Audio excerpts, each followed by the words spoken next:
We must start with Gerry Hutch. Well, we can't ignore it, can we? Can't ignore it. No, he has been arrested in Lanzarote by Spanish police and simultaneously a search of property in Clontarf in the presence of at least one member of the Spanish police. What's going on? Yes, so there's an investigation. There's a couple of investigations going on. One here in Ireland and one in Spain. The Spanish one, we're told, is a money laundering investigation. And it's that one that has resulted in these raids and searches of the homes. Spanish police come here sometimes, and Irish police go to Spain sometimes when there's something big happening and when they can be photographed largely working together. It's part of Europol's push to show us that everybody's working together now. You know, there's no point in just investigating crime in your own territory.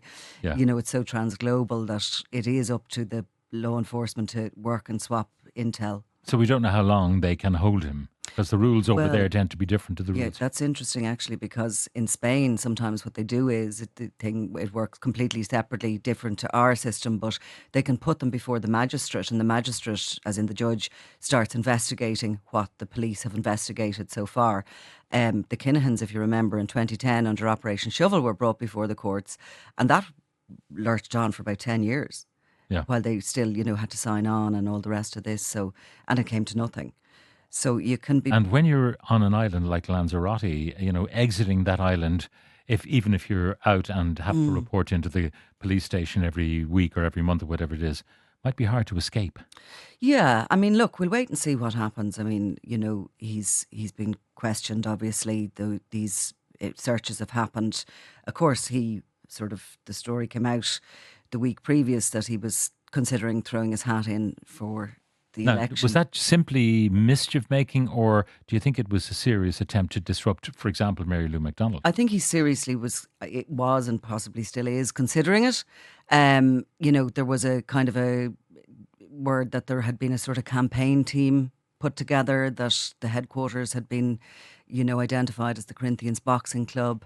And he was, hadn't come out to confirm it, but I'd say probably he was testing the waters to see what the reaction was. And the reaction was overwhelmingly pretty good, certainly. In the constituency? Yeah, well, certainly from the, a kind of a brief look over the social media of our own stuff, it was largely quite supportive, to be honest with you.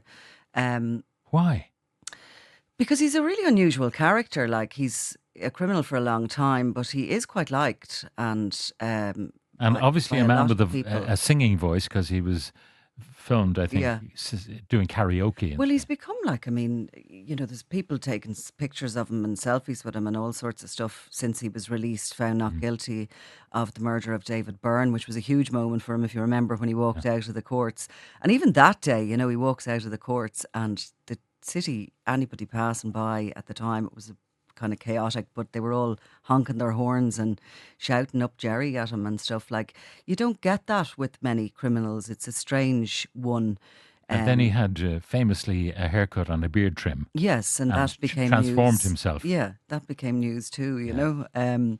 But look, he's always known how to work the thing, and you remember his limo years in Dublin when he was driving around with The celebrities, Stretch, the Stretch Hummer. So he's somebody with, would you call it a sense of humour or an ability to sort of thwart the state and the authorities? A bit of an anarchist, I suppose. And the state might have brought different charges against him and might have succeeded, but they decided to go in one direction only in the case of the Regency, and the state lost. Yeah, and really, I suppose, in her judgment, Justice Tara Burns sort of pointed that out, that there was only one charge she had to consider and that the evidence was not there to convict him of murder.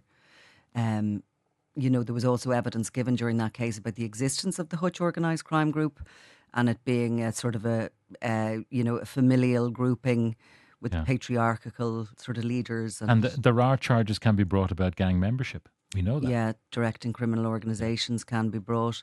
You'd wonder, would the state here go for him again after the fiasco?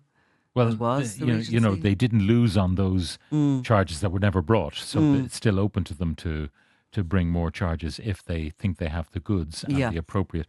But you don't think about it, but the state has to maybe think, how much would this cost? Well, exactly. What's our chance of success? You know, I mean, that how kind much of did the calculus. Regency cost? You know, I'm The, only back from London, where in the Old Bailey, Thomas Bomber Kavanagh and Liam Byrne were convicted, and Liam and Byrne reported as smiling at the yeah, moderation of his sentence because they reckon he could be out by Christmas. mightn't be a great idea to behave like that, to be honest with you, before the courts. But you know, appeals can be taken and stuff. But you know, they during the first day of the court when they were brought in the Old Bailey and the security was enormous. The judge actually said it cost 30,000 a day to bring them from Belmarsh, and that the trial, should it have happened, they were given a bit of credit for that, was going to cost millions. So they plead guilty to these charges, and they got 5 and 6 years respectively. But Byrne will be out in relatively short order. His barrister having promised that he will lead an exemplary life And he's a on spray his release. painter.